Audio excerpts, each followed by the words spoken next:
أعوذ بالله من الشيطان الرجيم.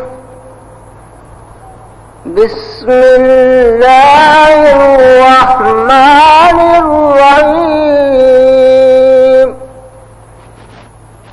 قل أفغير الله تأمروني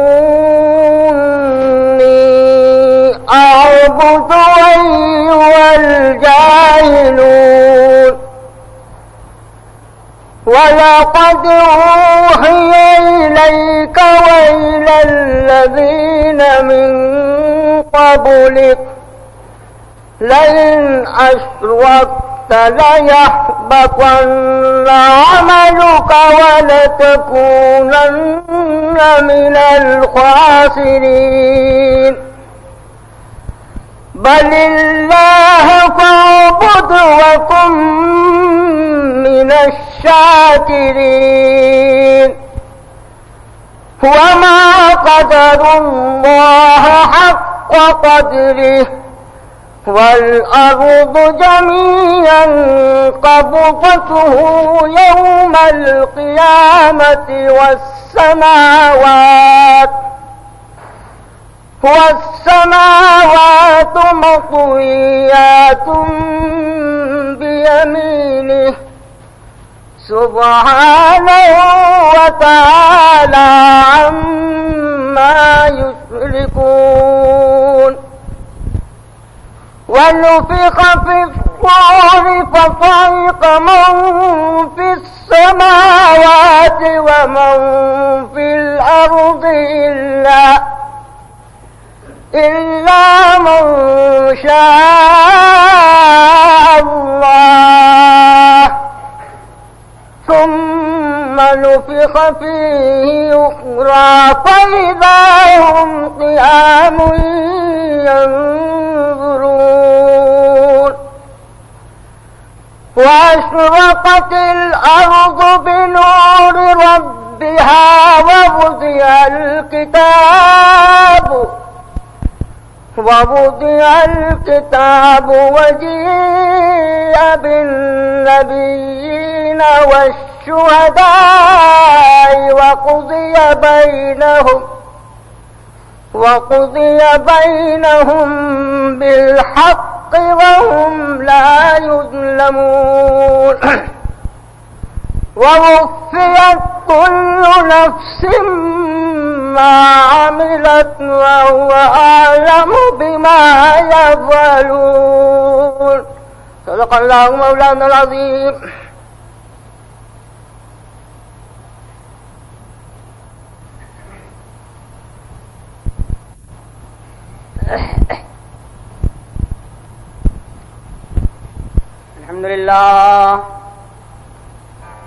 الحمد لله نحمده ونستعينه ونستغفره ونؤمن به ونتوكل عليه ونعوذ بالله من شرور أنفسنا ومن سيئات أعمالنا. من يهده الله فلا مضل له ومن يضلله فلا هادي له. وأشهد أن لا إله إلا الله وحده لا شريك له وأشهد أن محمدا عبده ورسوله صلى الله عليه وسلم. أما بعد فإن خير الحديث كتاب الله وخير الهدي هدي محمد صلى الله عليه وسلم. وشر الأمور محدثاتها وكل محدثة بدعة وكل بدعة ضلالة وكل ضلالة في النار.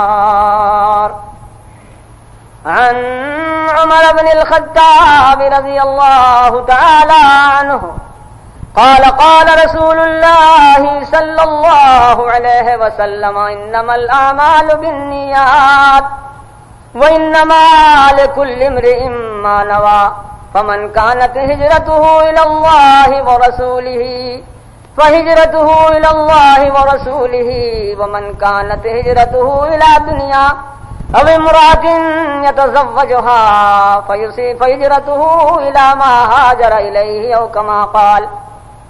أعوذ بالله من الشيطان الرجيم. يا أيها الذين آمنوا هل أدلكم على تجارة تنجيكم من عذاب أليم تؤمنون بالله ورسوله وتجاهدون في سبيل الله بأموالكم وأنفسكم ذلكم خير لكم إن كنتم تعلمون. يغفر لكم ذنوبكم ويدخلكم في جنات تجري من تحتها الأنهار ومساكن طيبة في جنات عدن ذلك الفوز العظيم. وأخرى تحبونها نصر من الله وفتح قريب وبشر المؤمنین. اللہ رب العالمین احکم الحاکمین کی حمد و ثنا اور اس کے پاک نبی جناب محمد رسول اللہ صلی اللہ علیہ وسلم پر بے حد اور بے عدد انگنت درود اور سلام. حضرات، میں نے اس وقت آپ کے سامنے اللہ کے پاک کلام قرآن مجید فرقان حمید کی چند آیات آپ کے سامنے میں نے تلاوت کی ہیں. آپ میں سے بیشتر افراد یہاں ماشاءاللہ اہل علم ہیں، بہت قابل ہیں، میں جانتا ہوں، اس لیے زیادہ وضاحت کی، زیادہ تشریح کی ضرورت نہیں، عقل مند کو اشارہ ہی کافی ہوتا ہے. میں سمجھتا ہوں کہ ان آیات کی روشنی میں جو کچھ مجھے کہنا ہے، مجھے عرض کرنا ہے، وقت کا ایک بہت بڑا اہم ترین وہ تقاضا ہے، وقت کی ایک بڑی اہم ترین ضرورت ہے. یوں سمجھیے کہ اللہ تبارک و تعالیٰ نے مسلمانوں کو ایک انسانیت کی تعمیر کے لیے، ایک انسانیت کے ایک نئے معمار ہونے کی حیثیت سے رب العالمین احکم الحاکمین نے کچھ اصول مسلمانوں کے سامنے رکھے ہیں، کچھ قواعد سامنے رکھے ہیں، کچھ ضوابط ہمارے سامنے رکھے ہیں. سورہ صف کی یہ آیتیں ہیں. صف اللہ تعالیٰ نے اپنے پاک کلام میں اس سورہ صف کے اندر اللہ نے تعریف فرمائی ہے، ان اللہ یحب الذین یقاتلون فی سبیلہ صفا کأنہم بنیان مرصوص. اللہ تعالیٰ نے ان لوگوں کی محبت کا اعلان فرمایا ہے.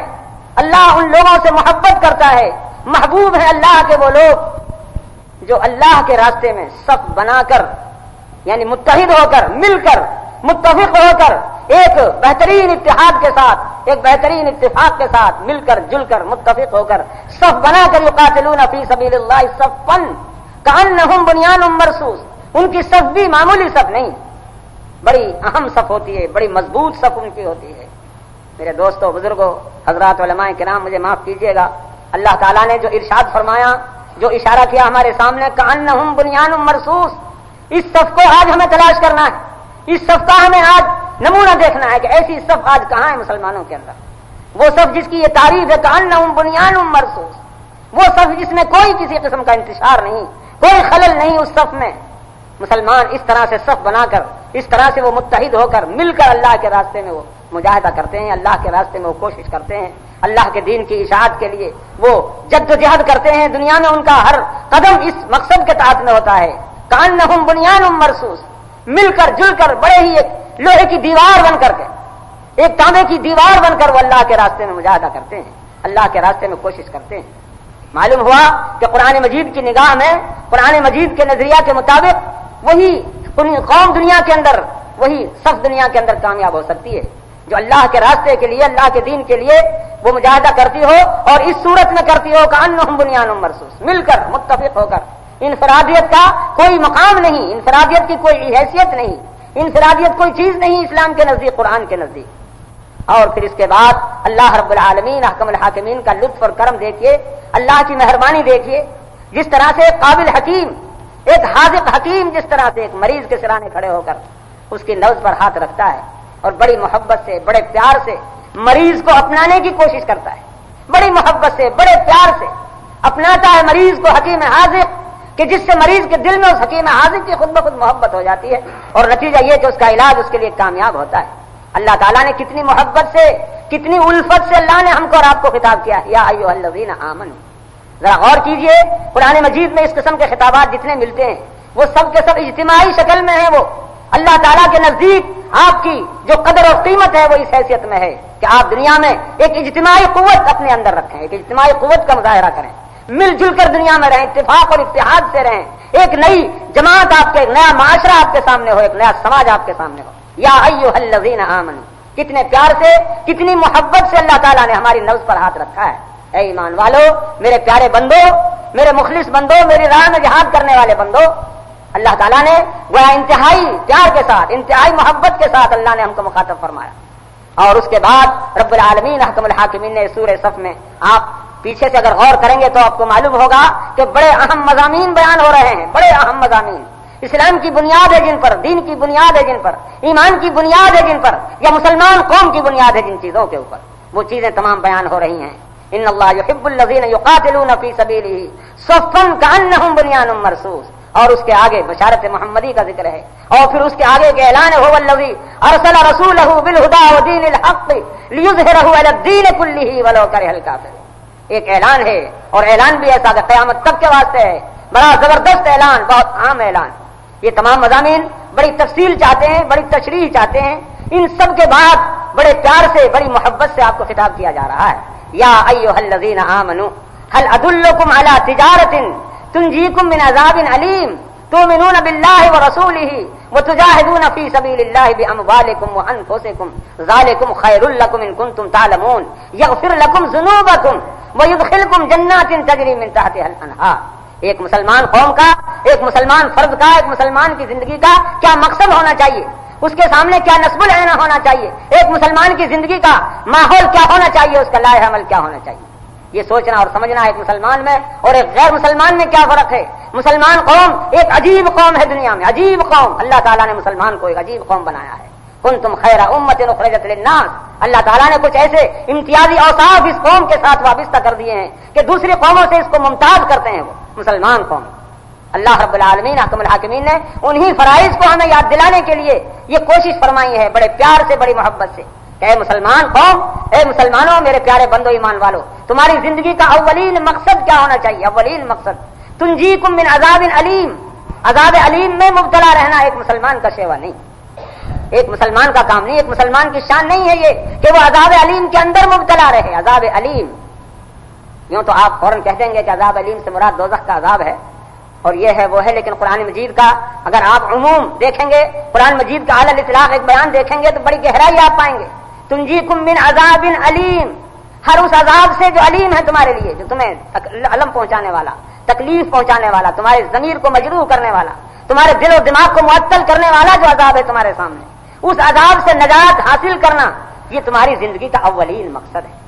اب ذرا سورہ صف کا مطالعہ کیجئے، ان اللہ یحب الذین یقاتلون فی سبیل، اس پر غور کیجئے، اور اس کے بعد ذرا اس عذاب علیم پر بھی نظر ڈالیے۔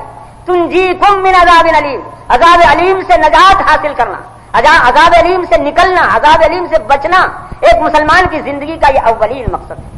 ایک مسلمان کی زندگی کا یہ پہلا کام ہے، یہ عذاب علیم سے اپنے آپ کو نکال کر ایک بہترین زندگی اپنے لیے پیدا کرنا، بہترین ماحول اپنے لیے پیدا کرنا، ایسے عذاب سے جس عذاب سے ہمارا ضمیر مجروح ہوتا ہو، جس عذاب سے ہمارا دل و دماغ مجروح ہوتا ہو، جس عذاب سے ہمارے دین اور ایمان پر ضرب پڑتی ہو، وہ عذاب علیم ہے ہمارے لیے، وہ دنیا میں دوزخ ہے ہمارے لیے، اس سب سے اور پھر اس کے بعد دوزخ سے، دونوں جہان میں، یہاں بھی عذاب علیم، وہاں بھی عذاب علیم، ہر قسم کے عذاب علیم سے نجات حاصل کرنا، اس سے بچنے کی جدوجہد کرنا، کوشش کرنا، یہ مسلمان کی زندگی کا یہ پہلا مقصد ہے، مسلمان کی زندگی کا یہ پہلا نصب العین ہے۔ یہ میرے دوستو، آج سب سے بڑا ہمارے اندر جو مرض ہے، سب سے بڑی جو شکایت ہے، سب سے بڑی جو بیماری ہمارے اندر پیدا ہو گئی ہے، وہ یہی ہے، خود فراموشی۔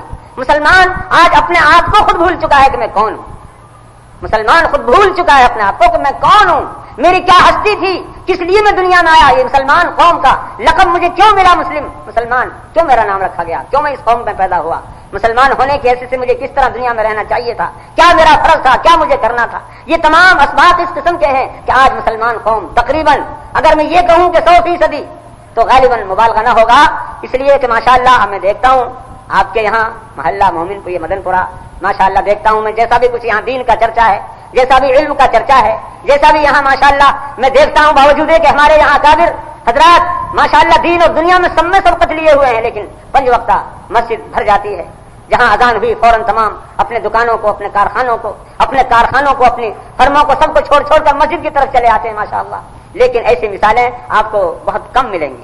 جہاں تک میرا تجربہ ہے میں دیکھتا ہوں، اور میں دوسروں کے لیے نہیں کہتا، میں خود اپنی جماعت کے اندر بھی اس قسم کی چیزیں دیکھتا ہوں. خود اب اس جماعت میں جس جماعت کا دعویٰ ہے، بہت اونچا دعویٰ، بہت بڑا دعویٰ، میں دیکھتا ہوں ان میں خود اس قسم کا تساہل ہے، اس قسم کی غفلت ہے ان میں کہ نہیں، یہ دین کا چرچا نہیں، بالکل جماعت نماز تک کا چرچا نہیں، جماعت نماز یہ اس تک کا چرچا نہیں. میں یہ دیکھتا ہوں، عام طور پر یہ حال ہے.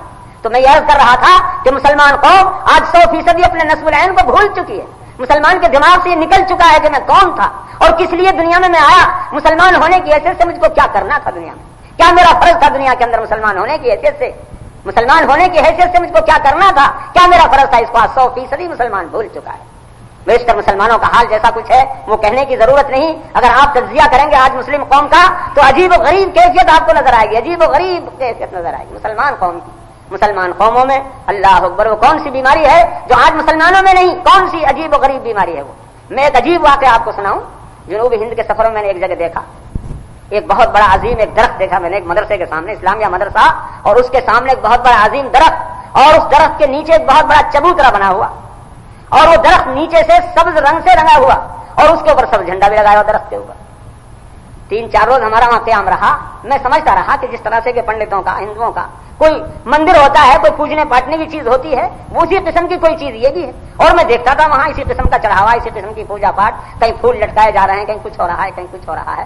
آخر ایک دن حیرت سے میں نے پوچھا بھائی کیا قصہ ہے، کیا ماجرا ہے. جب دیکھا کہ جمعرات کے دن بہت زیادہ پھولوں کی بارش ہو رہی ہے، بڑی کثرت ہو رہی ہے، تو اس وقت یہ عقدہ کھلا کہ حضرت آپ یہ غیر مسلمان سمجھتے ہیں ان لوگوں، یہ تو تمام مسلمانوں کا عمل ہے، مسلمان ہیں یہ سب. اور یہ درخت جو جھنڈا اور یہ تمام سبزی اور یہ سارا جو آپ یہ رنگ روپ دیکھ رہے ہیں، یہ تمام آپ کو معلوم ہے کیا خیال ہے ان کا، کیا نظریہ ہے ان کا. بھائی کیا نظریہ ہے، کیا خیال ہے. اجی یہ سبز رنگ جو ہے، یہ ہرا رنگ، یہ حضرت محبوب سبحانی، قطب ربانی، پیران پیر شیخ عبد القادر جیلانی رحمت اللہ علیہ کا رنگ ہے. وہ آئے تھے یہاں، اس درخت میں ان کی روح جو ہے آ گئی ہے.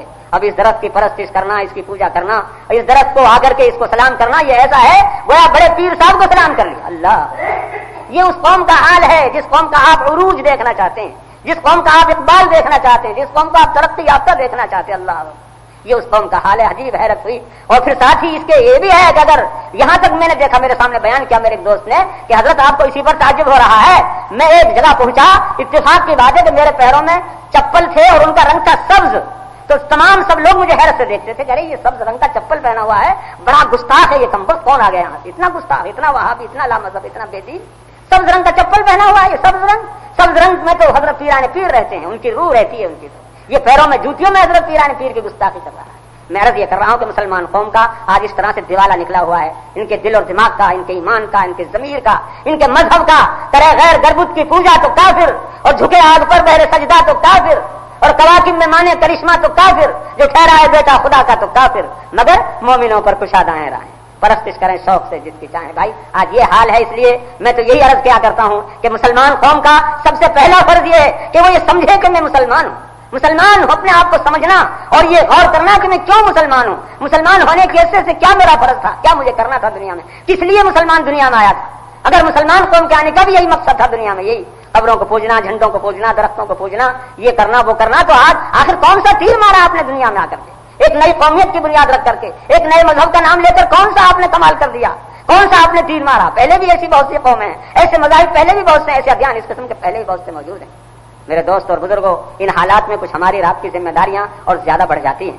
ان حالات میں ہماری اور آپ کی ذمہ داریاں، میں اس لحاظ سے کہہ رہا ہوں کہ ہماری اور آپ کی ذمہ داریاں کہ ہم اور آپ جو اپنے آپ کو مسلک اہل حدیث سے وابستہ سمجھتے ہیں، اپنے آپ کو اہل حدیث کہلاتے ہیں. اہل الحدیث ہم اہل النبی وَإِن لَّمْ يَصْحَبُوا نَفْسَهُ وَأَنفَاسَهُ صَاحِبُهُ. یہ دعویٰ کوئی معمولی دعویٰ نہیں، بہت بڑا دعویٰ ہے. اس دعوے کے ساتھ کچھ ہماری ذمہ داریاں زیادہ بڑھ جاتی ہیں، زیادہ ہمارے کچھ فرائض ہو جاتے ہیں. تمام امت کو سنبھالنا، ساری قوم کو سنبھالنا اور محبت سے سنبھالنا، پیار سے سنبھالنا. یہ بھی میرا تجربہ ہے، یہ ہندوستان بھر میں گھومنے پھرنے کے بعد جو مجھے حاصل ہوا ہے کہ اگر پیار سے، محبت سے، صحیح راستے سے اگر آپ کوئی بات کہیں تو ابھی اگر سننے والے 1000 ہیں تو ضرور ان میں 100 آدمی ایسے ملیں گے کہ جن کے دلوں میں آپ کی بات بیٹھے گی، جن کے دلوں میں آپ کا واز اترے گا، آپ کی نصیحت اترے گی. وہ سمجھیں گے کہ کچھ کہا جا رہا ہے، ان کو یقین ہوگا کہ جو کچھ کہا جا رہا ہے ٹھیک کہا جا رہا ہے، بشرطے کہ ہم یہ سمجھیں کہ ہمارا یہ فرض ہے ان سب کو اپنے کلیجے سے لگا کر، اپنے سینے سے لگا کر، پیار سے اور محبت سے صحیح راستہ ان کے سامنے رکھنا، صحیح راستہ دکھلانا ان کو کہ صحیح راستہ یہ ہے تم لوگ غلط جا رہے ہو میرے دوستو. اس لحاظ سے ہمارا رابطہ کچھ اور زیادہ ایک مقام بڑھ جاتا ہے, زیادہ ہماری ذمہ داریاں بڑھ جاتی ہیں, ہمارے فرائض کچھ زیادہ ہو جاتے ہیں. اللہ تعالیٰ نے ہمیں فرائض یاد دلائے ہیں. ایک مسلمان کا پہلا فرض یہ ہے کہ وہ دنیا میں عذاب علیم سے نجات حاصل کرنے کی کوشش کرے, اور دوسرا فرض یہ ہے یغفر لکم ذنوبکم, دنیا میں وہ یہ کوشش کرے اللہ کے سامنے اپنی غلطیوں کا اقرار کرنا, اعتراف کرنا اللہ کے سامنے, اور پھر اپنی کمزوریوں کا اعتراف کرتے ہوئے, اقرار کرتے ہوئے اللہ تعالیٰ سے بخشش کا, مغفرت کا سوال کرنا. بندہ بندہ ہے, مولا مولا ہے, آقا آقا ہے, غلام غلام ہے.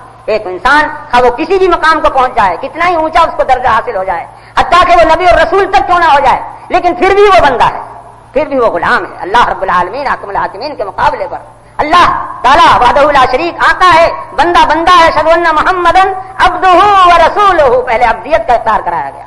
حضرت محمد رسول اللہ صلی اللہ علیہ وسلم کے لیے باوجود ہے کہ آپ کا مقام جو کچھ ہے بہت اونچا ہے, بعد خدا بزرگ تو یہ قصہ مختصر, لیکن باوجود اس کے سب سے پہلے آپ کی عبدیت کا اقرار, اشہد ان محمدا عبدہ ورسولہ. قرآن مجید میں آپ دیکھیں گے جہاں اہم مقامات آئے ہیں, اللہ تعالیٰ نے اپنے حبیب کو وہاں عبدیت کے ساتھ مخاطب کیا. اہم مقام جہاں ہیں, سبحان الذی اسری بعبدہ لیلا من المسجد الحرام فاوحی الی عبدہ ما اوحی.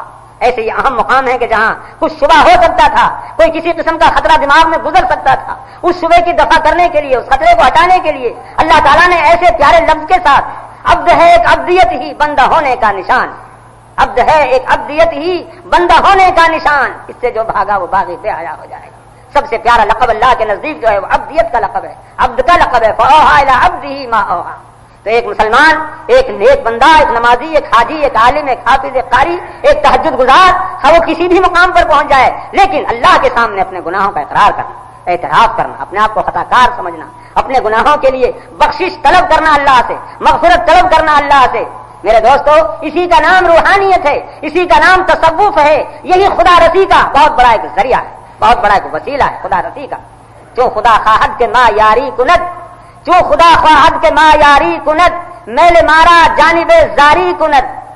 جب اللہ تعالیٰ کسی بندے پر نظر عنایت کرتے ہیں, اللہ کا کرم ہوتا ہے کسی بندے کے اوپر, تو اس بندے کے دل میں اللہ کی خشیت پیدا ہوتی ہے, اللہ کی محبت پیدا ہوتی ہے.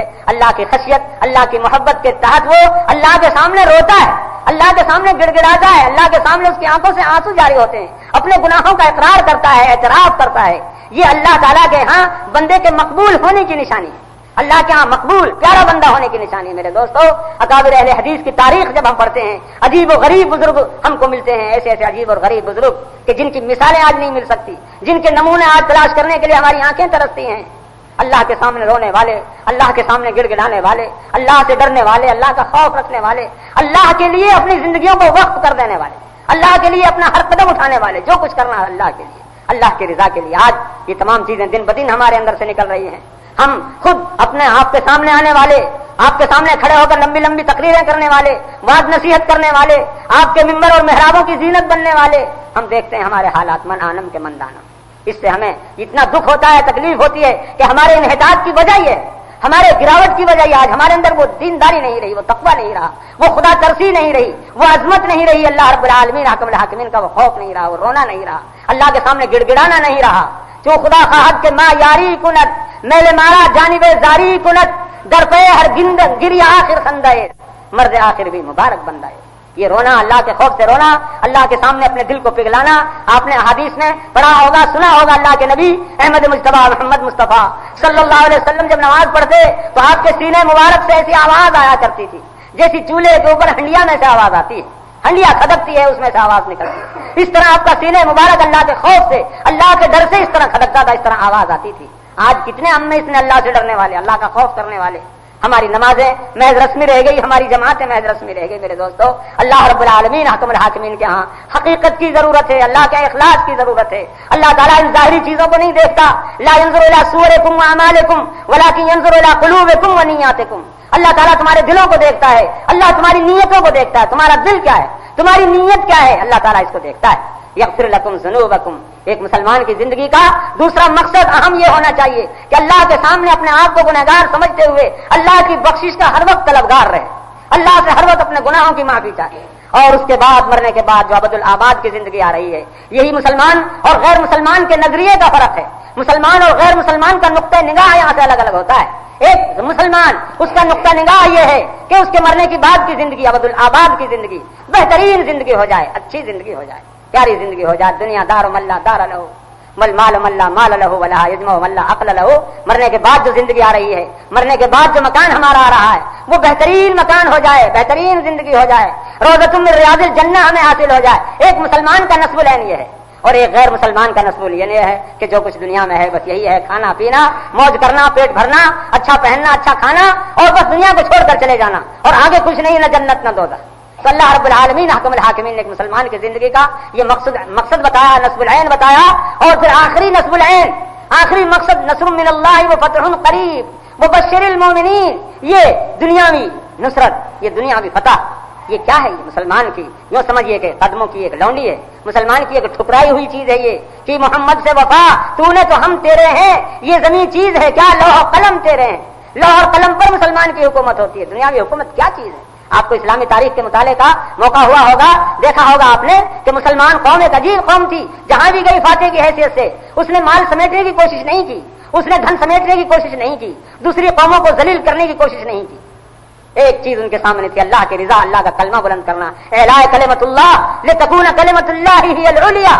اللہ کا کلمہ بلند ہو، اللہ کا دین بلند ہو، اللہ کے اصول، اللہ کے قوانین کی اشاعت ہو. صرف یہ چیز ان کے سامنے تھی. اسی چیز کو لے کر وہ فاتح بنے، مجاہد بنے، اور نتیجہ یہ ہوا کہ جہاں گئے دنیا کی قوموں نے ان کے لیے آنکھیں بچھائی، پر بچھائے ان کے لیے، اور ایک حیرت سے دیکھا ان کو کہ عجیب قوم ہے یہ عجیب فاتحین ہے، یہ اتنی خدمت کرتے ہیں، اتنا خیال رعایت رکھتے ہیں، اتنی محبت ہے، اتنا انصاف ہے، اتنا تدین ہے، اتنا تقویٰ ہے، اتنی دینداری ہے. مجال نہیں کوئی فاتح، کوئی سپاہی کسی غیر عورت کی طرف کو نظر اٹھا جائے، کسی مظلوم غریب کی طرف، بوڑھے کی طرف، کسی مذہبی انسان کی طرف، کسی بچے کی طرف کوئی ہاتھ اٹھا جائے. کوئی مثال آپ کو اس قسم کی نہیں ملے گی. بہرحال یہ ایک مسلمان کی زندگی کا اللہ رب العالمین حکم الحاکمین نے خاکہ کھینچا ہے، نقشہ کھینچا ہے، ہمارے نصب العین ہمارے سامنے رکھے ہیں، اور پھر ان کے حاصل کرنے کا ایک ہی راستہ ہے جو بتلایا ہے ہم کو.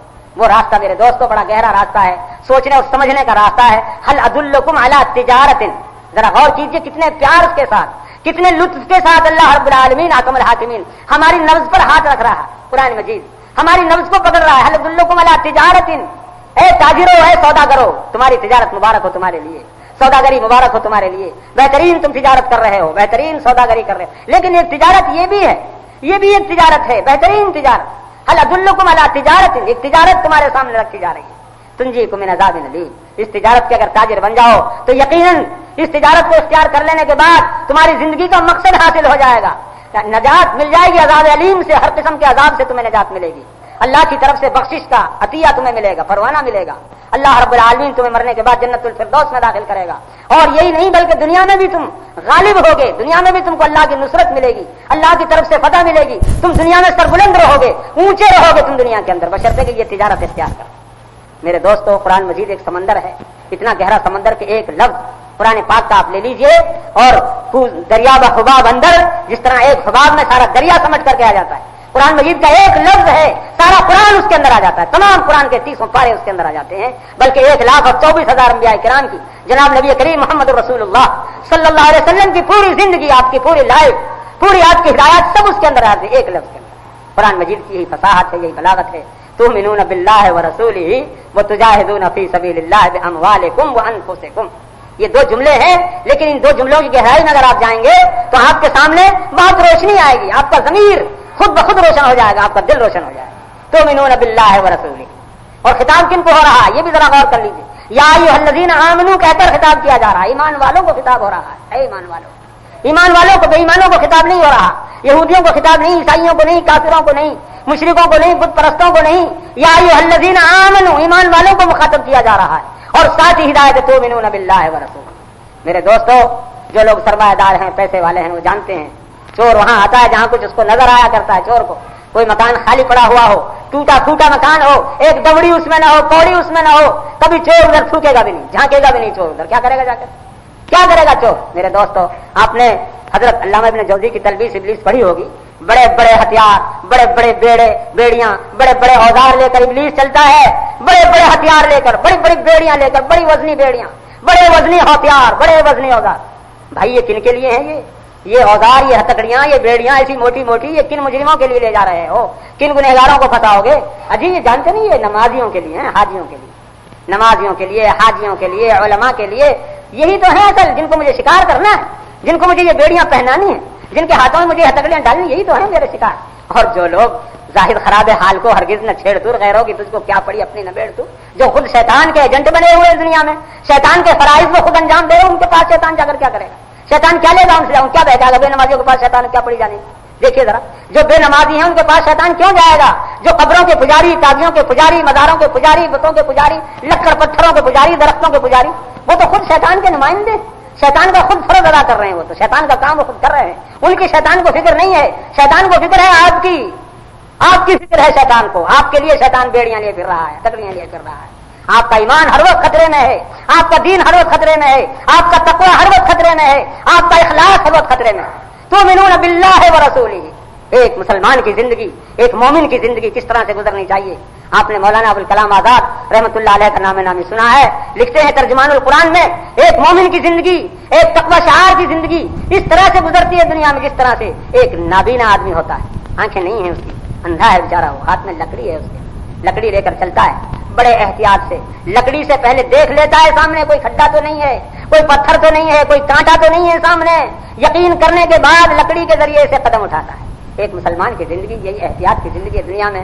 آپ نے وہ سنا ہوگا کہ انما المؤمن کالجمل لنے پہ، مومن کی مثال جو ہے وہ نکیل والے اونٹ کی طرح سے ہے، نکیل والا اونٹ جس طرح سے کہ اپنے اختیار میں نہیں ہے، اپنے قابو میں نہیں ہے، وہ اپنے اختیار سے قدم نہیں اٹھا سکتا، نہیں چل سکتا، ایک مسلمان بھی دنیا میں اپنے اختیار سے نہیں چل سکتا، ایک مومن اپنے اختیار سے زندگی نہیں گزار سکتا۔ میرے دوستو ذرا غور کرو، اپنے گریبانوں میں منہ ڈال کر دیکھو، اپنے ضمیر کا جائزہ لو، اپنے دلوں کا جائزہ لو، کہاں تک ہمارے اندر یہ پابندی ہے، یہ احتیاط کہاں تک ہے ہمارے اندر، کہاں تک ہم زبان کو قابو میں رکھتے ہیں، کہاں تک اپنے دل کو قابو میں رکھتے ہیں، کہاں تک اپنے خواہشات کو قابو میں رکھتے ہیں، کہاں تک ہم احتیاط کی زندگی گزارتے ہیں، پرہیزگاری کی زندگی گزارتے ہیں، ہماری زبان کہاں تک قابو میں ہے۔ اللہ کا کوئی ایسا کلمہ زبان سے نہ نکلے کہ جس سے اللہ ناراض ہو جائے، ایسی بات کوئی نہ نکلے جس سے اللہ کے نبی احمد مصطفیٰ محمد مصطفیٰ صلی اللہ علیہ وسلم ناراض ہو جائے۔ 24 گھنٹہ یہی فکر ہے، بستر پر جا رہے ہیں تو یہ فکر ہے، جاگ رہے ہیں تو یہ فکر ہے، گھر میں جا رہے ہیں تو یہ فکر ہے، بازار میں جا رہے ہیں تو یہ فکر ہے، دکان پر بیٹھے ہوئے ہیں تو یہ فکر ہے۔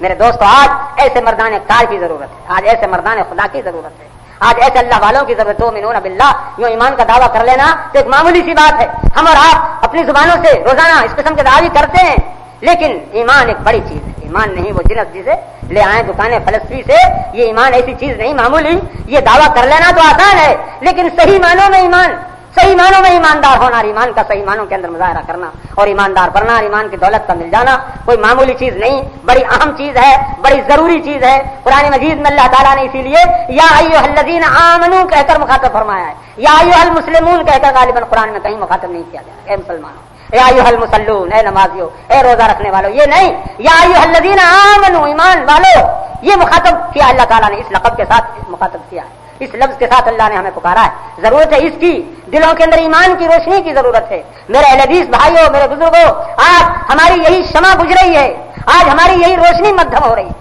ہم اپنے اسلاف کو دیکھتے ہیں، ان کی کارگزاریاں دیکھتے ہیں، اس کے حالات دیکھتے ہیں، اس ہندوستان کی سرزمین پر اسلام کو زندہ کرنے کے لیے اور نبی علیہ الصلوۃ والسلام کی سنت کو زندہ کرنے کے لیے، توحید کا پرچم بلند کرنے کے لیے، مسلمانوں کو جہالت اور ضلالت کے گڑھوں سے نکالنے کے لیے آپ کے اکابر کی قربانیاں تاریخ کا اتنا روشن ترین وہ اوراق ہیں کہ مٹائے سے مٹ نہیں سکتے، اتنے روشن اوراق ہیں تاریخ۔ آپ کے بزرگوں نے اس ہندوستان کی سرزمین پر جو کچھ کیا ہے، آپ غیروں سے پوچھئے، یورپ کے بڑے بڑے مستشرقین جو اسلام کو بڑی گہری نظر سے دیکھ رہے ہیں، مسلمانوں کی حیات ثانیہ کو بڑی گہری نظر سے، ان سے پوچھئے کہ آپ کا کیا مقام ہے، آپ کی کیا حیثیت ہے، آپ کے بزرگوں کی کیا لکھا ہے انہوں نے اپنی کتابوں میں۔ اگر یہ تحریک نہ پیدا ہوتی مسلمانوں میں، یہ سلفی تحریک نہ پیدا ہوتی جس کو وہابیت کے نام سے بدنام کیا گیا، تو مسلمان قوم کبھی کی ختم ہو چکی ہو۔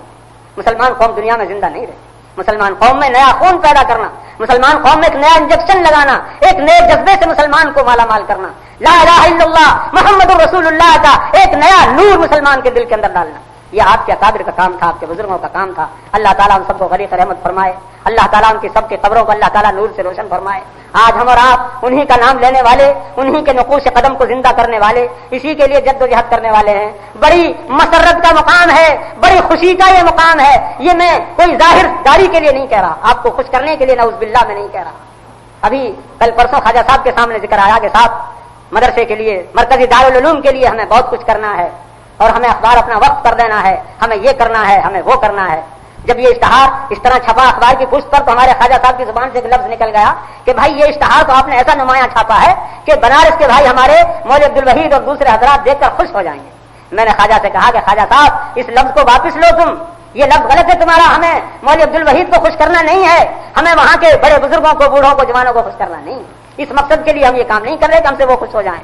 ہم کو نعوذ باللہ من ذالک, ہمارا فرض ہے, یہ ہمارا کام ہے, یہ ہمیں کرنا ہے, یہ ہمارا کام ہے. جیسا ان کا کام ان سے زیادہ ہمارا کام ہے. ہم جو کچھ کریں گے اللہ کی رضا کے لیے, اللہ کو خوش کرنے کے لیے. نعوذ باللہ اس لیے نہیں کہ ہم سے مولوی عبدالوحید صاحب خوش ہو جائیں, ہم سے مولانا حریری صاحب خوش ہو جائیں, مولانا عبدالمتین صاحب خوش ہو جائیں. تو میرے دوستو یہ ایک بڑا اہم ترین یوں سمجھیے کہ ایک نئی روح پیدا کرنے کے لیے, ایک نیا خون ڈالنے کے لیے, ایک مردہ جسم کے اندر نیا خون پیدا کرنے کے لیے آپ نے قدم اٹھایا ہے. یہ کوئی معمولی قدم نہیں ہے. اللہ دلکم علی تجارت تنجیکم من عذاب الیم تؤمنون باللہ ورسولہ وتجاہدون فی سبیل اللہ باموالکم وانفسکم. اللہ کے راستے میں یہی جہاد ہے, یہی مجاہدہ ہے وہ جس کی اللہ تعالیٰ نے ہمیں دعوت دی ہے. اللہ کے راستے میں اپنے مال سے اور اپنی جان سے جہاد کرنے کے لیے کھڑے ہو جاؤ.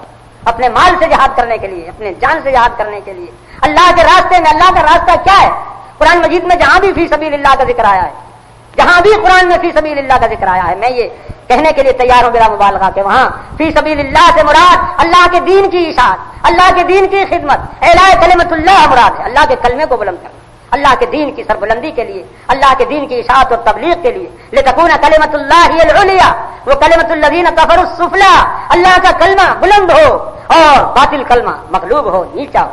یہی فی سبیل اللہ ہے, یہی سب سے بڑی نیکی ہے. نماز کا یہی خلاصہ ہے, حج کا یہی مقصد ہے, روزے کی یہی دعوت ہے, اور زکوٰۃ کا یہی فلسفہ ہے. اللہ کے دین کی اشاعت ہو, اللہ کا دین سربلند ہو, اللہ کا دین دنیا میں پھیلے. اللہ کے دین سے دنیا کے اندر امن قائم ہو سکتا ہے. آج جو دنیا میں بنی نو انسان کو ایک عجیب, ایک ذہنی, ایک تکلیف, ایک ذہنی ایک پریشانی ہے, ذہنی کوفت ہے, ذہنی دماغ ایک اندر ایک عجیب کشمکش کے اندر مبتلا. اس کی وجہ یہی ہے کہ بنی نو انسان نے وہ صحیح راستہ اختیار نہیں کیا. آپ اگر غور کریں گے تو آپ کو معلوم ہوگا کہ جناب تاجدار مدینہ آقا نامدار احمد مجتبیٰ محمد مصطفیٰ صلی اللہ علیہ وسلم کی دعوت جو ایک عمومی دعوت کی حیثیت سے پیش کی جاتی ہے, وہ بنی نو انسان کی فلاح و بہبود کے لیے, بنی نو انسان کو دنیا میں امن دینے کے لیے, روح کو شانت دینے کے لیے, تمام دنیا میں ایک سکون پیدا کرنے کے لیے, انسانیت کو ایک سطح پر لانے کے لیے, حقیقی مساوات, حقیقی محبت, حقیقی انسانیت, حقیقی برادری, یا یوں کہیے کہ حقیقی پیغام, حقیقی امن اگر مل سکتا ہے تو جناب تاجدار مدینہ حضرت محمد رسول اللہ صلی اللہ علیہ وسلم کے جھنڈے کے نیچے مل سکتا ہے. اور یہ ایسی حقیقت ہے یہ کہ زمانہ اس کو دیکھ چکا ہے تجربہ کر کے. ایک ایسی حقیقت ہے کہ زمانے کی تاریخ میں روشن حرفوں میں لکھا ہوا رہے گا ہمیشہ کہ اسلام نے ایسا کر کے دکھا دیا, ایک گھاٹ پر شیر اور بکری کو پانی پلا کر دکھا دیا. بڑے بڑے واقعات موجود ہیں اسلام کی تاریخ میں, صحابہ کرام, انصار اور مہاجرین کی قوت, اور خود حضور کا زمانہ, اور پھر آپ کے بعد خلفاء راشدین کا زمانہ, بڑے مبارک ترین زمانے. لیکن ان کے بعد کے زمانوں میں بھی وہ شاہان اسلام کہ جن میں ہم کو ہزاروں نقص نظر آتے ہیں, ہزاروں کمزوریاں جن میں ہم کو نظر آتی ہیں. اگر دیکھیں گے آپ تو ان میں بھی آپ کو وہ جھلک نظر آئے گی, وہ نور نظر آئے گا, وہ روشنی نظر آئے گی. ان میں بھی آپ کو کہ جن سے آج دنیا ایک سبق لے سکتی ہے, دنیا ایک صحیح راستہ لے سکتی ہے, ایک صحیح نور حاصل کر سکتی ہے. میرے دوستو, تجاہدون فی سبیل اللہ باموالکم وانفسکم. ایک مسلمان انتہائی دنیا کمانے کی کوشش کرتا ہے, انتہائی کوشش, حد سے زیادہ کوشش. آپ نے سنا ہے حالی مرحوم کا پیغام, سدا ان کو مرغوب سیر و سفر تھا, سدا ان کو مرغوب سیر و سفر تھا, ہر ایک بر اعظم میں ان کا گزر تھا, جو لنکا میں ڈیرا تو بربر میں گھر تھا. مسلمان قوم کبھی دنیا کمانے میں, تجارت سکھانے والا کون ہے دنیا کو؟ دنیا کو تجارت سکھانے والا کون ہے؟ دنیا کو سیاست سکھانے والا کون ہے؟ دنیا کو اقتصاد سکھانے والا کون ہے؟ معاشرت کا صحیح راستہ بتلانے والا کون ہے؟ یہ مسلمان ہے. مسلمان نے سکھلایا کہ اس طرح تجارت کی جاتی ہے, اس طرح سیاست کی جاتی ہے, اس طرح حکومت کی جاتی ہے. انتہائی مسلمان دنیا دار. آپ نے سنا ہوگا, آپ نے اپنے علماء کی زبان سے کہ ایک مسلمان جب کھیت میں کام کرتا ہوا نظر آتا تھا تو دیکھنے والے یہ اندازہ لگاتے تھے کہ اس سے بڑھ کر اس زراعت کے فن کا دنیا میں کوئی ماہر نہیں ہے, اور اس سے بڑھ کر زراعت میں کوئی منہمک نہیں ہے. اگر وہ بازار میں دکان پر نظر آتا تجارت کرتا ہوا تو دیکھنے والا اندازہ لگاتا کہ اس سے بڑھ کر کوئی تاجر نہیں ہے. بہت بڑا تاجر, بہت بڑا پیسہ اور تجارت کرنے والا, بہت بڑا بزنس مین, بہت بڑا. لیکن وہی تجارت کرنے والا, وہی کھیتی کرنے والا, وہی میدان جہاد میں وہ تیر اور تفنگ سے کام لینے والا, وہ رات کو جب مسلح پر نظر آتا, اللہ کے سامنے روتا ہوا, گڑ گڑاتا ہوا, سجدے میں پڑا ہوا, تو دیکھنے والا دیکھتا اور اس کو یقین ہوتا کہ اس سے بڑھ کر دنیا میں کوئی درویش نہیں ہے, اس سے بڑھ کر کوئی صوفی نہیں ہے, اس سے بڑھ کر کوئی خدا پرست نہیں. ربنا آتنا فی الدنیا حسنۃ وفی الآخرۃ حسنۃ وقنا عذاب النار. مسلمان بہت بڑا تاجر ہوتا ہے, انتہائی دنیا کمانے والا, لیکن ایک اس کا مقصد ہے. مسلمان کا ایک مقصد، اس کی زندگی کا ایک خلاصہ، ایک نصب العین، جو کچھ کرتا ہے ان صلاتی وہ نسکی وہ محیایا وہ مماتی للہ رب العالمین، اس کا زندہ رہنا اللہ کے لیے، اس کی تجارت اللہ کے لیے، اس کی دولت اللہ کے لیے، اس کی حکومت اللہ کے لیے، اس کا جینا اللہ کے لیے، اس کا مرنا اللہ کے لیے، پوری زندگی اللہ کے لیے۔ آپ نے وہ حدیث سنی ہوگی، مشہور حدیث ہے کہ ایک لقمہ جو تمہاری بیوی اپنے منہ میں ڈالتی ہے تمہاری حلال کمائی سے، تمہاری بیوی کے پیٹ میں جو لقمہ جا رہا وہ لقمہ بھی تمہاری نیکیوں میں لکھا جا رہا ہے، تمہارے حسنات میں لکھا جا رہا ہے۔ ایک مسلمان کا نصب العین یہ مقصد نہیں ہے مسلمان کا، اسلام کا ہرگز یہ کہیں پیغام نہیں ہے کہ ہاتھ پیر توڑ کر بیٹھ جاؤ، تجارت چھوڑ دو، زراعت چھوڑ دو، کھانا کمانا چھوڑ دو، محنت کرنا چھوڑ دو، سائنس پڑھنا چھوڑ دو، ہوا میں اڑنا چھوڑ دو، فقیر بن کر مسجد میں ملا جی بن کر بیٹھ جاؤ۔ ہرگز ہرگز اسلام کا یہ منشا نہیں ہے، ہرگز قرآن کا یہ منشا نہیں ہے، جناب محمد رسول اللہ صلی اللہ علیہ وسلم کا ہرگز یہ پیغام نہیں ہے۔ آپ نے وہ حدیث سنی ہوگی، آپ فرماتے ہیں کہ میں دوست رکھتا ہوں اور اللہ بھی دوست رکھتا ہے اس مسلمان بندے، جو مسلمان بندہ جب مرے انتقال کرے تو اپنے وارثوں کو وہ فقیر چھوڑ کر نہ جائے، محتاج چھوڑ کر نہ جائے، دنیا سے جائے اس حال میں کہ پیچھے سے اس کے بچے یہ نہ کہیں کہ ہمارا باپ ہم کو مفلس چھوڑ کر گیا، ہمیں فقیر چھوڑ کر گیا، محتاج چھوڑ کر گیا، کوئی انتظام ہمارے لیے نہیں، زمین نہیں، کوئی جائیداد نہیں، کوئی پیسہ نہیں، کوئی دکان نہیں، کچھ نہیں، ہمارا ابا کیا تھا؟ کچھ نہیں تھا، ایک مسجد کا ملا جی تھا، میں یہیں چھوڑ کے چلا گیا۔ وہ اللہ کے نزدیک وہ محبوب بندہ نہیں ہے، پیارا بندہ نہیں ہے، محبوب بندہ اللہ کا مقبول بندہ وہ ہے۔ ذرا غور کیجئے اس حدیث کے اوپر۔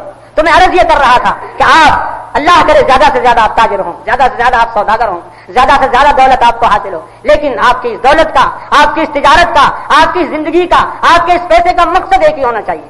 وہ مقصد کیا؟ تجاہدون فی سبیل اللہ باموالکم وانفسکم، اللہ کے دین کی اشاعت کے لیے ہر وقت حاضر رہنا، اپنے مال سے حاضر رہنا، اپنی جان سے حاضر رہنا، اپنی زبان سے حاضر رہنا، اپنے قلم سے حاضر رہنا، اپنے پیسے سے حاضر رہنا، جہاں بھی جیسا موقع ہو، جہاں جیسی ضرورت ہو۔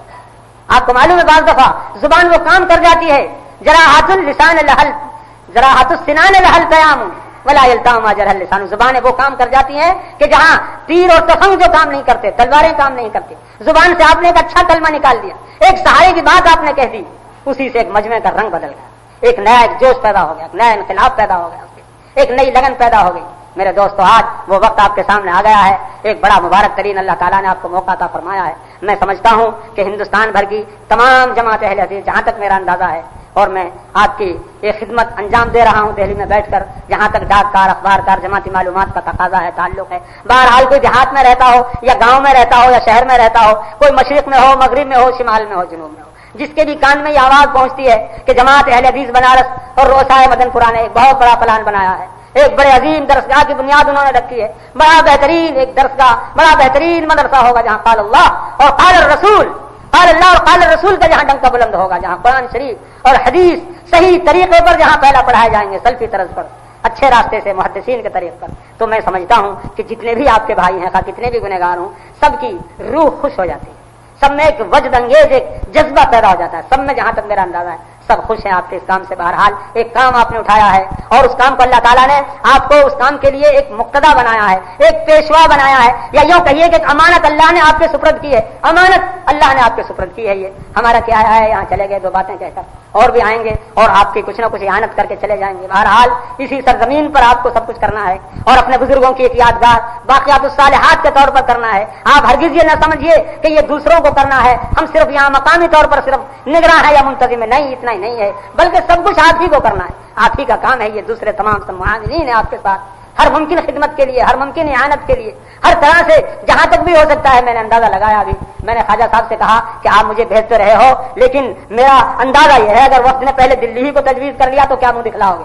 بولو کیا کہو گے؟ اگر وقت نے یہ کہا کہ بھائی ہم تو وقت لے کر پہلے دلی ہی چلتے ہیں، وہیں سے بسم اللہ پڑھیں گے، تو خواجہ صاحب کے منہ سے برجستہ یہ نکلا، اللہ خوش رکھے بیچاروں کو، کہ صاحب بے فکر ہو کر آپ وقت لے کر آ جائیے دلی میں، ہم لوگ جان توڑ کوشش کریں گے، ان کے ساتھ ہم دکان چھوڑ کر کھڑے ہو جائیں گے، اپنا کارخانہ چھوڑ کر کھڑے ہو جائیں گے، سارے کاروبار اپنے تیاگ دیں گے، گھر گھر پھریں گے جھولی لے کر کے، مانگیں گے ان کے ساتھ، ہمیں کوئی حجاب نہیں ہوگا، ہمیں کوئی پردہ نہیں ہوگا، کوئی شرم نہیں ہوگی۔ تو میں سمجھتا ہوں کہ یہ صرف ایک شخص کے الفاظ نہیں بلکہ پوری جماعت اسی قسم کے الفاظ اپنی زبان سے نکال رہی ہے۔ اللہ تعالیٰ آپ کی مدد فرمائے، اللہ تعالیٰ آپ کے خلوص میں اللہ تعالیٰ برکت عطا فرمائے۔ میں نے جو حدیث شروع میں پڑھی تھی وہ اسی مقصد کے تحت میں کہ انما الاعمال بالنیات، عملوں کا اعتبار نیت پر ہے، آپ اپنی نیتوں کے اندر خلوص پیدا کیجیے۔ جہاں تک ہو نیت کا آپ جائزہ لیجیے اپنے نیت کا. آپ کی نیت میں خلوص و محض اللہ کی رضا کے لیے, محض دین الہی کی اشاعت کے لیے, کوئی کمپٹیشن نہیں, کوئی مقابلہ نہیں, کوئی ناموری نہیں, کسی درسگاہ کوئی سامنے ہمارے کسی کا گرانا نہیں, کسی کا مقابلہ نہیں, کوئی ہمارے سامنے چیز نہیں, صرف ہمارے سامنے ایک چیز ہے, قال اللہ اور قال رسول, صحیح معنوں میں قرآن اور حدیث کی اشاعت کرنا. میرے دوستو ایک زمانہ تھا کہ اسی ہندوستان میں اسلامی مدارس تھے, بہت سے مدارس تھے, دارالعلوم تھے, بہت بڑے بڑے دارالعلوم, لیکن ان دارالعلوموں کا نقشہ اگر دیکھیں گے, 200 سال کی تاریخ دیکھیے ہندوستان کی, 200 سال پہلے کے آپ دارالعلوم دیکھیے, آپ کو بخاری نظر نہیں آئے گی, آپ کو مسلم نظر نہیں آئے گی, صرف وہی صدا اہل تحقیق سے دل میں بل ہے, حدیثوں پہ چلنے میں دین کا خلل ہے, فتاووں پہ بالکل مدار عمل ہے, ہر ایک راہ قرآن کا عمل بدل ہے. بخاری شریف کے ہاتھ لگانا جرم, مسلم شریف کے ہاتھ لگانا جرم, گناہ, خبردار, یہ پڑھنے کے لیے نہیں ہے, بخاری مسلم پڑھنے کے لیے نہیں ہے, قرآن شریف کا ترجمہ سمجھنے کی چیز نہیں. قرآن ایک مقدس کتاب, ایک متبرک کتاب, سر پر رکھو اٹھا کر کے, ریشم کے غلاب میں اس کو باندھو, اگر گر پڑے تو اس کے برابر غلہ تولو, سونا چاندی خیرات کرو اور اس کو اٹھا کر تاپ پر رکھ دو. بخاری شریف یہ کیا ہے؟ بلاؤں کے ٹالنے کی کتاب ہے. یہ مسلم شریف بلاؤں کے ٹالنے کی کتاب. باقی ان کا پڑھنا, ان پر غور کرنا, ان کا سمجھنا, یہ آج کے علماء کا کام نہیں ہے. بس آج کے علماء کے لیے اتنا ہی کافی ہے, وہ ہدایہ پڑھیں, شرح وقایہ پڑھیں, کنز پڑھیں, قدوری پڑھیں, یہ پڑھیں, وہ پڑھیں, بس انہی کے مطابق وہ فتویٰ دیں. تو مرد مقلدی تراب حدیث چکار قول ابو حنیفہ گیا, یہ تمہارا کام نہیں حدیث پڑھنا, قرآن کا ترجمہ. یہ تھی عام ذہنیت مسلمانوں کی, میں عام نقشہ بیان کر رہا ہوں. یہ تھا اسلام, یہ تھے یہاں کے دارالعلوم, یہ تھے یہاں کے اسلامی مدارس, مکاتب. آج آپ دیکھیں گے کہ بغیر حدیث کی گاڑی چلتی ہے. ہاں, بخاری شریف کا درس ہو رہا ہے, آج حدیث کا دورہ ہو رہا ہے, چاہے وہ دورہ 6 کتابیں حدیث کی, بڑے بڑے دفاتر, آپ کے یہاں بخاری شریف پڑھی جائے 2 سال میں, 4 سال میں, وہاں 6 مہینے میں تمام سیاستہ ختم ہے سارا. بخاری شریف کا دورہ ہو رہا ہے, بخاری شریف پڑھائی جا رہی. میرے دوستوں میں یہ کہا کرتا ہوں کہ آج تحریک اہل حدیث یا ہمارے اہل حدیث بھائی کتنے بھی تنزل میں چلے گئے ہوں, کتنی بھی گئے, لیکن ان کی کامیاب ہے ان کی تحریک, 100% ان کا مشن کامیاب ہے. جس مقصد کو لے کر وہ کھڑے ہوئے تھے وہ مقصد حل ہو چکا. جس طرح ایک سپاہی کا مقصد حل ہو جاتا ہے اور وہ آرام کرنے کے لیے کسی درخت کے نیچے لیٹ جاتا ہے, سو جاتا ہے, وہی حال آ جاتا ہے. آپ کا مقصد تھا حدیث کی اشاعت کرنا, حدیث سے آشنا کرنا, وہ مقصد آپ کا حاصل ہو گیا. آج بغیر حدیث پڑھے ہوئے, بغیر حدیث کا دورہ کیے ہوئے, بخاری شریف ان کا نام لیے بغیر آج گاڑی نہیں چلتی, آج کام نہیں چلتا. اور میرے محترم استاد نے ایک عجیب بات کل میرے سامنے فرمائی کہ اب تک تو حضرت امام اعظم ابو حنیفہ رحمۃ اللہ علیہ کو بہت بڑا فقیہ الفقہا, اور خدا کرے وہ سب کچھ ہوں, ہمارے آنکھوں کے سرتاج, ہمارے بہت بڑے بزرگ, اللہ تعالیٰ ان کی قبر کو نور سے بھرے, یہ ثابت کرنے کی کوشش کی جاتی تھی. لیکن جب دیکھا کہ ہماری کوشش کامیاب نہیں تو اب ان کو شیخ المحدثین ثابت کرنے کی کوشش کی جاتی ہے. وہ محدثین کے شیخ تھے, امام بخاری تک کے بھی شیخ تھے. کون؟ حضرت امام ابو حنیفہ رحمۃ اللہ علیہ, اللہ تعالیٰ بے شمار ان کو جزائیں عطا فرمائے. اپنی ذمہ داریاں ختم کر گئے. اترکوا قولی بخبر الرسول, اترکوا قولی بخبر الصحابہ. قیامت کے دن کوئی ذمہ داری نہیں ہوگی, کوئی سوال نہیں ہوگا, کوئی گرفت ان سے نہیں ہوگی. جب ان کا یہ قول سامنے آئے گا, اترکوا قولی بخبر الرسول, اترکوا قولی بخبر الرسول, یہ چیز آنے کے بعد ان کا معاملہ بالکل صاف ہو گیا. لیکن میں عرض یہ کر رہا ہوں کہ آپ کی کوشش 100% کامیاب ہے. آج بغیر بخاری شریف کا نام لیے ہوئے, مسلم شریف کا نام لیے ہوئے, حدیث کا دورہ کیے بغیر آج کام نہیں چلتا. اور پھر اس کے علاوہ آج ہم دیکھتے ہیں عجیب رنگ ہے, مصنفات جو آج نئی نئی کتابیں نکل رہی ہیں, عجیب رنگ ہے ان کتابوں کا. قرآن کی آیت دلیل میں ہے, حدیث دلیل میں ہے, اللہ رسول کا فرمان, قال اللہ قال رسول. میرے دوستو, اور آپ کیا چاہتے ہو؟ یہی تو آپ کا منشا تھا کہ مسلمان اللہ اور اس کے رسول سے آشنا ہو جائیں, قرآن اور حدیث سے آشنا ہو جائیں. الحمدللہ آپ کا مشن 100% کامیاب ہے. اب اس مشن کو نئے سرے سے زندہ کرنا, اس مشن کے لیے ایک نیا مرکز قائم کرنا, اصل میں مشیت نے تھا اس کو تھا. بلا مبالغہ میں کہہ سکتا ہوں, یہ میرے دل کی آواز ہے اور میں یقین کے ساتھ کہتا ہوں یہ کہ اصل میں مشیت نے تھا اس کو تھا کہ اس گھر سے ابلے گا چشمہ خدا کا. اللہ تعالیٰ نے ازل میں اس مشیت میں اللہ نے فیصلہ کر لیا تھا کہ آپ کے ہاتھ یہ سعادت آئے گی ایسے وقت میں کہ جب یہ تمام چراغ بجھ رہے ہوں گے, جماعت میں ایک عجیب افراتفری ہوگی, انتشار ہوگا, اس وقت یہ چیز آپ کے ہاتھ میں آئے گی. اللہ تعالیٰ یہ سعادت آپ کو دے گا, یہ سعادت بزور بازو لیس تانا بخشت خدا بخشندہ. بہرحال میں سمجھتا ہوں اور یقیناً یہ چیز ہے, من کان للہ کان اللہ لہ, اللہ کے لیے خلوص نیت کے ساتھ جب کوئی قدم اٹھایا جائے تو اللہ تعالیٰ ضرور اس کی مدد کرتا ہے. اللہ ضرور اس کے لیے غیب سے اسباب پیدا کر دیتا ہے, غیب سے سامان پیدا کر دیتا ہے. اس قسم کی خود میری مختصر سی زندگی میں عجیب مثالیں میرے سامنے موجود ہیں. بالکل بے دست و پا ہوں, کوئی چیز میرے سامنے نہیں ہے, بالکل مجبور ہوں, کوئی ساتھی نہیں, کوئی حمایتی نہیں, کوئی ہواری نہیں, لیکن ایک ارادہ, ایک دل میں جذبہ ہے. اللہ تعالیٰ نے غیب سے سامان کر دیا. فتاوی سنائی ہے جیسی چیز, سنائی قرآن مجید ترجمے والا, یہ ایسی چیزیں ان کے لیے ایک جماعت بیٹھتی, ایک بہت بڑی سوسائٹی ہوتی, ایک انجمن ہوتی, تب بھی شاید کامیابی نہ ہو سکتی تھی. لیکن میں سمجھتا ہوں کہ اللہ تعالیٰ کا جب کسی کام کے لیے ارادہ ہو جاتا ہے, تو اللہ تعالیٰ اس کے لیے غیب سے سامان پیدا کر دیتے ہیں اور ضرور کامیابی اس کے اندر ہو جاتی ہے. بظاہر آج ایک بڑا مشکل پہاڑ ہمیں نظر آ رہا ہے، اتنا روپیہ جمع ہونا، اتنی بڑی عمارت کا تکمیل پذیر ہونا، اتنے بڑے مدرسے کا چلانا، لیکن میں سمجھتا ہوں کہ ان اللہ علی کل شیء قدیر، اللہ ہر چیز پر قادر ہے. وہ اللہ جس نے اپنے محبوب پیغمبر حضرت محمد رسول اللہ صلی اللہ علیہ وسلم کی ایک مکڑی کے جالے کے ذریعے سے حفاظت کرا دی. اللہ اکبر. آپ کو یاد ہوگا تمام کفار مشرکین تلاش کرتے پھر رہے ہیں، حضور غار میں موجود ہیں اور آپ کے رفیق، آپ کے جانثار ابوبکر صدیق رضی اللہ عنہ موجود ہیں. اور ابوبکر صدیق عرض کر رہے ہیں حضور ذرا بھی اگر جھانکا، یہ لوگ ذرا بھی جھانکے اگر ادھر کو تو خیر نہیں ہماری، فوراً ہم مارے جائیں گے. آپ کیا فرماتے ہیں؟ لا تحزن ان اللہ معنا، لا تحزن ان اللہ معنا. اے ابو بکر کیا تم غم کرتے ہو، کیا فکر کرتے ہو، اللہ ہمارے ساتھ. تو میرے دوستو اللہ آپ کے ساتھ ہو جائے، اللہ تعالیٰ کا آپ کے ساتھ فضل ہو جائے، کرم ہو جائے، اللہ آپ کے خلوص کو قبول کر لے، اللہ تعالیٰ آپ کی اعانت کرے تو کوئی مشکل چیز نہیں ہے. اور جہاں تک بھی حالات کا تقاضا ہے، جہاں تک اندازہ میں سمجھتا ہوں کہ بہت جلد انشاءاللہ کامیابی ہوگی اور یقیناً اس دین کے مرکز کو بنانے میں، اس کو تکمیل تک پہنچانے میں، اس کو قائم کرنے میں انشاءاللہ تعالیٰ آپ لوگ بہت جلد کامیاب ہو جائیں گے. انہی دعاؤں کو لے کر میں آیا تھا اور میں سمجھتا ہوں کہ یہ تمام جماعت کی دعائیں ہیں، سارے علماء کی دعائیں ہیں، تمام عوام اور خواص کی دعائیں ہیں. کسی نہ کسی گنہگار کی دعا یقیناً آپ کے حق میں قبول ہوگی. باہر دارے کے ہمت بستہ گردد اگر خارے بہت گلدستہ گردد. السلام علیکم.